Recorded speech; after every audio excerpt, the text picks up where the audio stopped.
The starting signal is timed from the start of the beat, not the end of the beat. So that's another one where people say, oh, you're over the start line. The starting signal is timed from the start of the beat. All right, so we're now getting out there, so we call boats on the water. All right, now just call them on the water. The start bait will be going on in 1 minute, 2 minutes, whatever it is. After you've done that the first time, you just call them onto the water. Individual recalls. There is no restriction on the number of boats that can be recalled if you can identify them all. All right, I even had one RO, and I don't advise you do this, but he said all boats except 1.5 and 4.4 recall. All right, and that's a fair enough call. If they were all over and they were all identified, that's fair enough. You could have 2 boats if you can't identify one of them, and you can't identify them in a reasonable time, which is approximately 5 seconds. General recall. You'd call it general recall then. All right. But we go along and the boats are over, it's just simply recall 2615, recall 2615. You can't have boats halfway up the course and then call it. If you can't do it immediately, bloody general recall.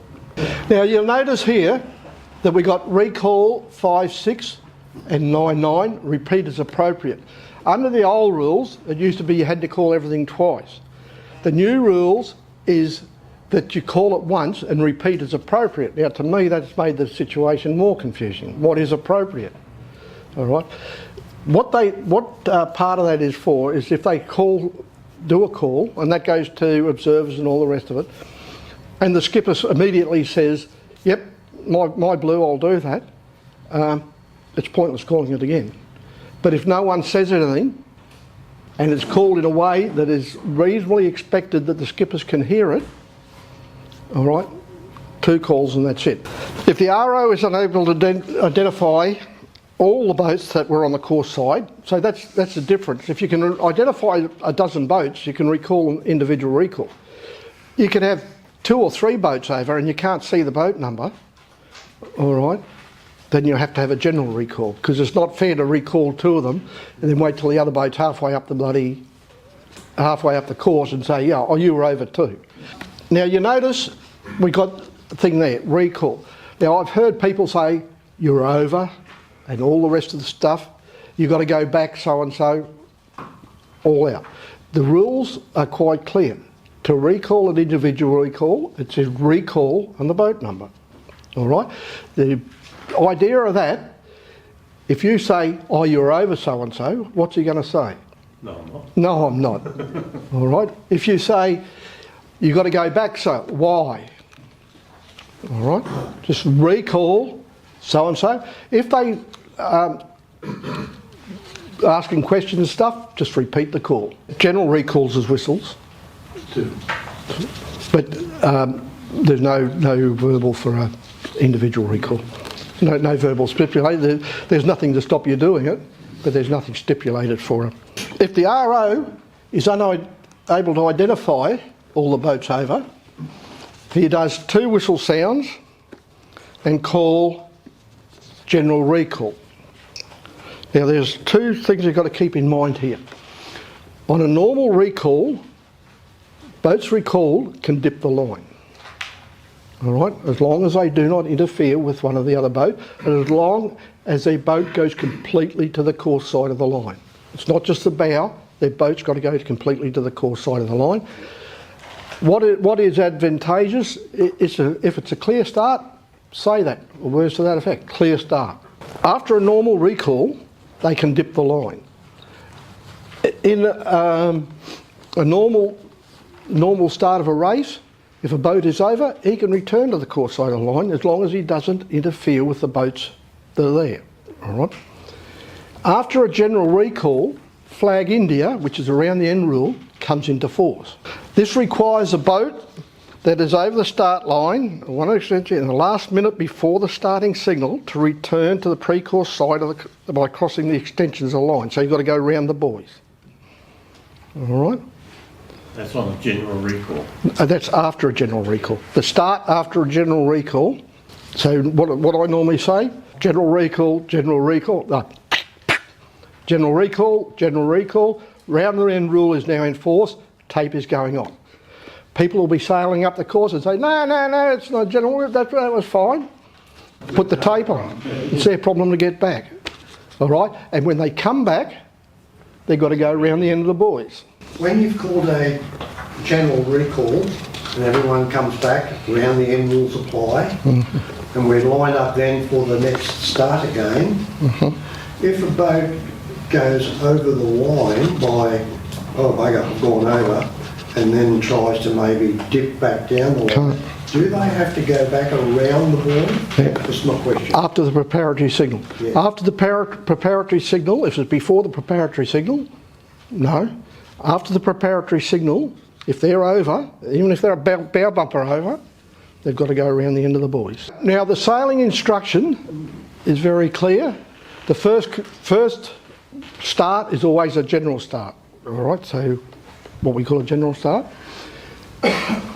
If there is a general recall, the next start is always an India, around the end rule, all right? It then says that following general recalls, it can either be a flag India, a U flag, or a black flag start. A lot of people get confused and they say, oh, we've had 2 general recalls, we've got to have a black flag or a U flag. That's not. That's up to the RO to decide. All right, there could be reasons. It could be that the course was slightly out and that's why the start line was slightly out. There could be an outside thing. It's up to the RO to decide because it says they may. And everything you read in this thing, if it's may, it's optional. If it's shall, it's got to be done. All right, so they say it may, any of the following starts may be a flag India, a U flag, or a black flag. Now, I have never called a black flag, and I hope I never have to call a black flag. I'll always call a uniform flag before I call a black flag. Anyone tell me why? What it is if it's a black flag, you can't start even if they abandon the race after the start. All right? They restart the race again, you can't sail in it because you've been black flagged. All right? I believe that's unfair. They've picked you for being over, and then they've abandoned the bloody race. All right? How's that fair to the boats? Difference between the black flag and the U flag is, yes, you're disqualified, but if it's abandoned or postponed after the start, you're allowed to start. The responsibility for calling general recalls is that of the RO or is the authorised representative. That's the starter if you've got one. There's no provision in the rules, and this will happen all the time, there's no provision in the rules for a competitor to call or try to override an RO's call for an individual or general recall. But they'll do that all the time. They'll get a good start, half the fleet will be over, and they'll want to keep going.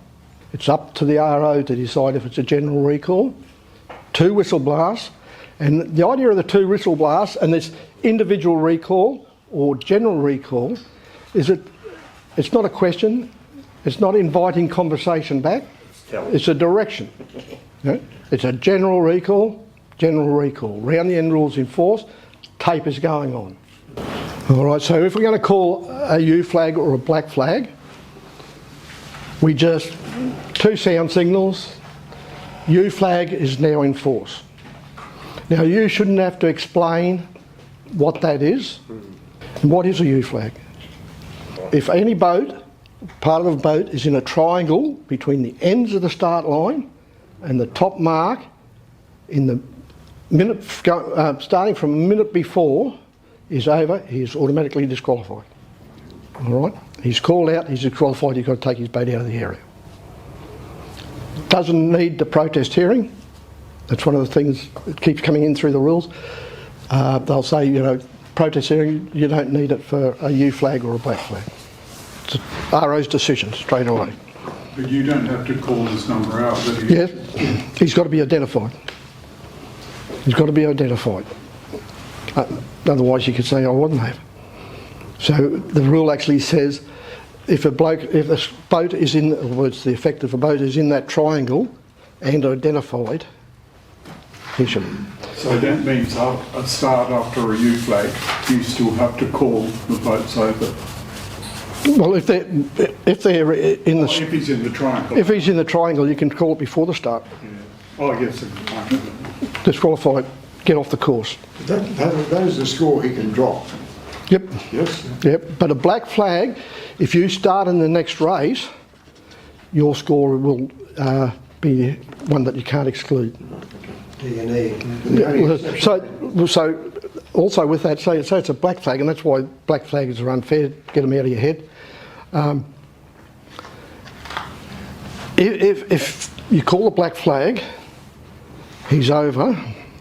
All right, and then after the start, if it's abandoned before the start, he can sail again. But if it's abandoned after the start, he can't sail again. He can't sail in it. If you've abandoned it after the start and rerun it, his disqualification should be increased to a D&E.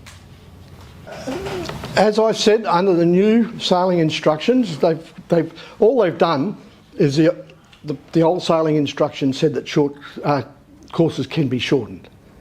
They've dropped that out, which means you go back to the Racing Rules of Sail in Appendix E, which says they can't be shortened.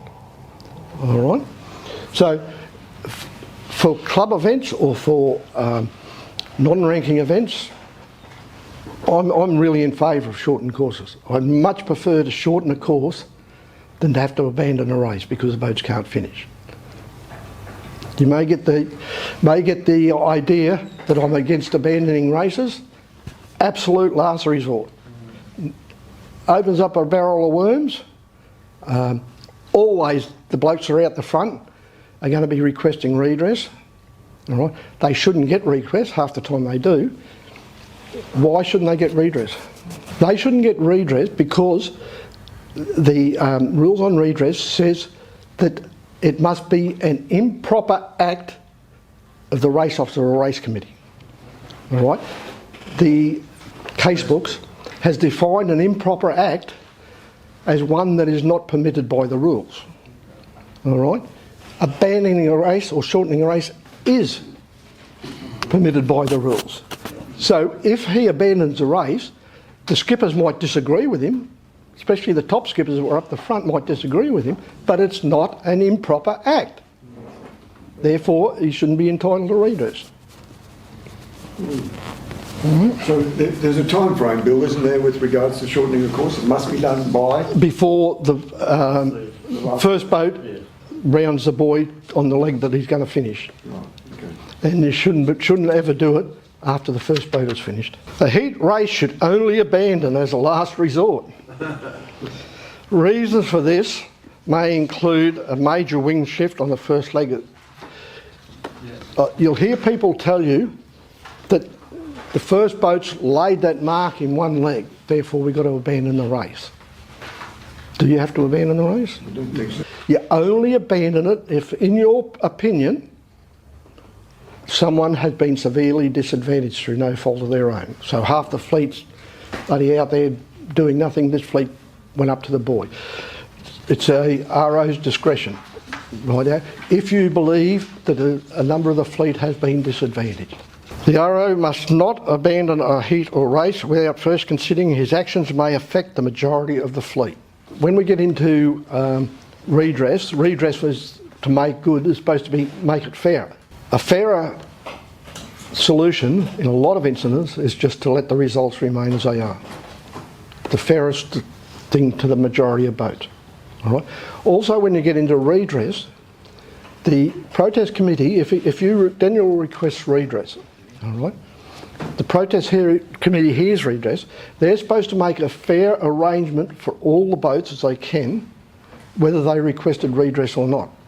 The same thing there, you just do 2 sound signal, shorten course or abandon course. You'll hear a lot of people say, we'll score you, we'll finish you on the water. Is that a correct statement? No. No. You cannot finish a boat on the water. All right? If you go to the definitions, finish has a meaning. the bow of the boat, or front of the boat, must cross the line in the direction from the last mate. That is finished. What you can do is you can score. You can allocate them a score on the water. All right? Technical point, same thing, but it's technically incorrect to say you're going to finish him on the water because he hasn't finished. Score him on the water. You score him on the water. The finishing line, like we said, is on the course side of the line, so that's the opposite side to the start line. Make a sound signal. Just do tech. You make a sound signal when the first boat crosses. Record, have the scorers record boats each time they cross the line. If they do so more than once, you record them more than once. Right? You don't know. They could have been doing a penalty. They could have been correcting something from before. It's common belief that you give them the lower score. That is not correct either. What you do is you determine to the best of your ability which was their correct finishing time. Right? As RO, especially in signal fleet racing, I will definitely have a talk to the man and say, don't do it again. Don't do it again, because it really stuffs up the scorers. Is there a rule somewhere? What's that? About this crossing finish line? Well, that's guidelines in a HMS scoring. If you go to the HMS scoring, they will give you the guidelines there, but it's just common practice that you score them every time. Because what if you don't score them every time? How do you know which was their right finishing place? Yeah. All right? And then if you haven't scored them, and you find out that the second one was their right finishing place, how can you, what position were they in? So it's just easy. Explanatory though, because as you finish them, they're getting further and further down the seat, so you're always going to have to take the first one, aren't you? No. Why not? He could have done a penalty. He could have hit the mark. He could have done something you didn't see. He could be correcting an error. He's gone around again, gone back through. Then his second one or third one could be the correct finishing place. So we try to be as fair as we can, so you sit down and you try and establish which was his. It may be that you can't determine it, so you give him the second one. That could be a case. Wouldn't the person recalling the score finishing numbers identify that boat's come across and he's finished, but he's hit that boat? But he could have hit it before. Someone might have said to him, I'm protesting you, so he goes out and does a penalty and finishes again. Okay. Yeah, from a prior incident. Yeah, we don't know. Yes, understand. We don't know. So we just record him every time he crosses. That way we can work out, to the best of our ability, what his finish position is. Here's a question. In the event that a contact was called and acknowledged just prior to finishing, the boat who has infringed the other boat and yet crossed the line, being scored, the obligation on him is to return to the course side to do his penalty and finish? He can do the penalty anyway. He can do the penalty on the outside. Yeah. He can do the penalty going around the mark, provided that he completes a penalty before he goes around crosses the line. Okay. He can come back on the course side and complete the penalty, but he must return fully to the course side before finishing again. But where he actually does a penalty, as long as he gets clear of the fleet and does it, he's full. There is a real technical point with doing a penalty around a mark, because the penalty is to be done promptly. Normally, except for a laser which takes 2.5 days to turn, normally the boats will turn around that quick that you actually pull out of doing the penalty, go a bit further and continue the penalty. If a bloke wants to get real technical, he can say, no, he didn't do it promptly. He didn't do it in the same direction. Didn't do it continuously. You might have also only done a 270 instead of a 260. He can do it. A lot of times you can do a 270. All the rule says is one tack, one jibe. Yeah, that's on the same tack. Yeah, no, it just says one tack and one jibe in the same direction. So as long as he does one tack and one jibe in the same direction, he's through. Normally, that is 360s. Normally that, but there are cases where you might do the jibe first and the tack, and we've done money 270, 280. That's all right, as long as he's done the tack and the jibe in the same direction. The rules say that a boat's got to get well clear of the course. Now, if a boat gets well clear of the course and then someone comes around after him and goes chasing him, that's not on. All right, that's not on. You can't interfere with a boat. If reasonably possible, you can't interfere with a boat doing a penalty or a boat unless you're sailing your proper course. Time limits. All right, there are two time limits we worry about, the time limit and the time out limit. What is a time limit? It takes the first boat to finish a race. Sail the course and finish. All right, what is a time out limit? After the first boat finishes. After the first boat finishes, all right, the time that the boats have got to finish all boats, all right. Now, HMS caused a bit of problem with this because under HMS, boats are being promoted and demoted. So it's a real fight to try and sort out who's going to be promoted and if you've finished bloody 15 boats. They haven't finished them, but they've been timed out. So what under HMS and what normally does in normal racing now is if there's 4 or more boats still racing, the time out limit is extended until there is only 4 boat racing. Those 4 boats, if they are still racing, will be scored as DNF, but they will be given a score in their finishing place. So they'll be recorded as a DNF, but they'll be given a score in their place. And what the HMS advises is, that's why you can't say they're finished. You say you've scored on the water. There's also one other thing with that. In HMS, there is no time limit for the first race, for the seeding race. If the boats have started, they've got to be allowed to finish. Per heat. But isn't there 2 seeding races on the HMS? So in each of them, the boats start. Could be 5 of them. It could be 5 of them. Okay, right, okay. And 4 of them might get away with it. That's why it's a seeding race. They're trying to make it so that they split the fleet up. All right. And that's all I do. Is I just call 2 sound signals. Time. Boat still racing will be scored on the water. All right. Now, what HMS suggests you do in their guidelines is if it looks like the boats are going to be timed out, you take note of their position when they go around the next mark or something to get a relative position where they're going to finish.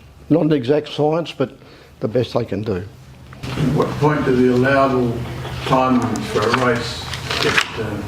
Okay. At what point? From the start of Well, if no boat finishes within 30 minutes, Yeah, but at what point does the allowable time get advised to for a race to be finished? from Like start. 30 minutes, 5 minutes example. well, Different fleet, different time. no, if the first boat doesn't sail the course and finish in 30 minutes, it's abandoned. So that's it. Right now, if we got a long delay, whether it's for a protest hearing or something like that, if we got a long delay, the RO has got to give a sound signal and a 5-minute warning before the racing recommences again. All right. So if you had a long, it could be a well, normal one's a protest. All right. When you get near the end of the protest, racing will recommence in 5 minutes. All right. That gives people that have gone all over the place a chance to get back. And it does say approximately 5 minutes. They can't bloody ask for redress because it was 4.5 minutes or 6.5 minutes. While we're talking about timing, would you care to also mention that second timing level in relation to how long people have to put in a protest? 10 minutes after the end of the race. If you go to Appendix E, in time limits, it will tell you that 10 minutes after the race or after the event. Well, after the event could be a protest hearing where they have advised you of the results and you want to want them to consider reopening it. It's 10 minutes. Bill, what if the next event had started? Say The again? next race had started? No. The sailing instruction says 10 minutes or prior, in fleet racing, prior to the preparatory signal of the next race. You never start a race until the fleet board tells you to go ahead. There's a lot of ROs will get the scorers to run up and change the first score and get the boats on the water. So you get the next boat started, they're on the water, halfway up the course, and they say, "We've got the wrong boats." You know, there was a boat disqualified, and a boat didn't finish and didn't tell us, or something like that. Then they don't advise that you abandon the race. They advise that the race continues, and they be given some other form of redress. If you've started the race with the wrong boats up on the fleet book. Right. It's not protestable by competitors. You can ask for redress, but you cannot protest. Redress is not well handled in radio control sailing. Some people get the impression that if a boat contacts me, I'm entitled to redress. You know, there's only 2 times you can. This thing, but the big killer, it's got to be through no fault of your own. And the judge's manual says even if it's only 1% your fault, you're not entitled to redress. So when they go through and they say, "Oh, this was an incident, however, you contributed to the cause of the incident," it's not redressable. If it's against the race committee, it must be because of an improper act or omission of the race committee. So you've got to make sure that it doesn't include the rules that you are allowed to do that, because then that's not an improper act. The race officer will appoint, and the sailing instruction says you will appoint, observers to assist in the calling of contacts. In fleet racing, skippers from another fleet may be used. Now, we have a real problem with observers. Observers are usually older blokes that didn't want to sail, and they call the first skipper, and the first skipper has a go at them or something, which anyone sail, when I was doing it, I stress that they don't work for you, they work for me. But they have a go at them. You don't hear them about them for the rest of the day. They just sit there and that. All right. It can be members of the other fleet, and they do that in whirls and stuff like that. And they actually include in their sailing instructions, if you fail to go there, they'll allocate a penalty, scoring penalty for it. When other competitors are performing the duties, they are not considered to be interested parties. All right, so you can't claim that he was an interested party because he was an observer. The observers are to be located within the control area while performing their duties and must not use any aids such as binoculars which would give them a visual advantage. They're supposed to be seeing things as the skippers see it. Their role is to assist the RO in calling contacts on the marks and contacts. That's all they can call. They can't call if boats go under the mark. They can't call if they see a port and starboard. They can't call that. They can only call contacts on the boat, contacts on the mark. They are not empowered to determine guilt. So the first thing that the skippers say, well, who was in the fault? Not up to them. They cannot determine guilt. All right? And I tell my observers, if they start questioning you, just repeat the call. If they continue, come and see me. All right? We have enough trouble getting observers and stuff to have skippers buddy jumping up and down on them. They can't specify which rule was broken. All right? Because they're not the protest committee. They can't determine which rule. They can't allocate penalties. They can't say 2-6, 360 please. Or you owe me a turn. They can't do that. All right? They can only call. They can't use give them advantage. We said that. They must remain in the control area while boats are racing. If they're outside the control area, their calls are not valid. If they're outside the control area, they can't be used as a witness. They call all contacts between boats, called mark contacts, and as we said, same sort of thing as with individuals. It's just contact 2615, contact 2615. It's not. I think there was, you owe me a penalty or something like that. All right. It's straight contact 265. mark contact 2-6, all right? You're telling them. You're not asking them whether they think it was a contact. You're telling them there was a contact. Bang. During a race, whether it be a regatta, a championship or social sailing, another skipper who identifies another boat that contacts a mark is allowed to hail the contact of the other boat. Yep. So I was just making that statement there, because if it's left just up to the observer, the observer may or may not see it. He might not believe there was contact. Yeah. But if you believe there was, you can call it. He might say, oh, I'm not sure there, therefore I'll give the skipper the benefit of the doubt. But you're quite entitled to speak. So the person making that call is then not obliged to, but procedurally take it to an observer. And have No, just says take it out. just protest, 3-5 protest 2-6, 3-5 protest 3-2-6. All right?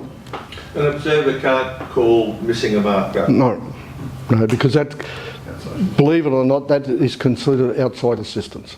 There are rare times that people will miss a mark and believe they went around it.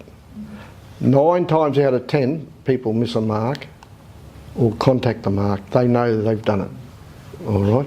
And you call them, all right, and they'll do it. They won't argue about it. They will do it because they know, they thought they were getting away with it. That goes back to that what I said before, you know. People are getting this mentality that if I'm not called, I've done nothing wrong. But the onus is on you, if you've made the breach, to get clear and do it. The course area or the control area is not the place to have an impromptu protest hearing. All right? Yeah, no, I agree with that. The same as if there's contact in that, you call him, he can protest you back. That automatically means that you're going to protest. Right. But that doesn't mean it will go to protest. Why is that? Once you have protested, if you're protesting thing, you must inform the race officer that you're going to protest him. Just because you call him on the water, you've got to go up and say, I'm going to protest such and such. He will give you the protest form. A penalty has to be done promptly. If you haven't done it properly, you haven't met the requirements. Requirements, the penalty turn is very clear. You must promptly do it. It must be done a tack and a jibe in the same direction, promptly done as soon as possible. So well clear of the course. So all we do is contact 5699, repeat it appropriately, always a good thing just to say it twice. Unless he comes back to you, 99 comes back and says, yeah mate, my problem. That way you can see reality. One thing I really have a problem with, the blokes will be there, a bloke will be up the control area there, one will be down there, and the bloke say, 5-5 protest 6-4, all right. It's got to be said so he's got a reasonable expectation to hearing it, all right. Now, if you watch any videos with Brad Gibson, who's the best radio sailor in the world, by far, he has a habit, when you go into a mark or something like that, he'll see who's close to him and he'll go up and stand beside him. You know? What are you going to do here? What do you want to do? Do you want to mark, what, going down to a gate, which gate do you want to go to? But he'll be standing right beside him. The other blokes that are up the other end of the course, doesn't matter if they hear him. Same thing for contact on the mark. Contact on the mark, 5-6, contact on the mark, 5-6.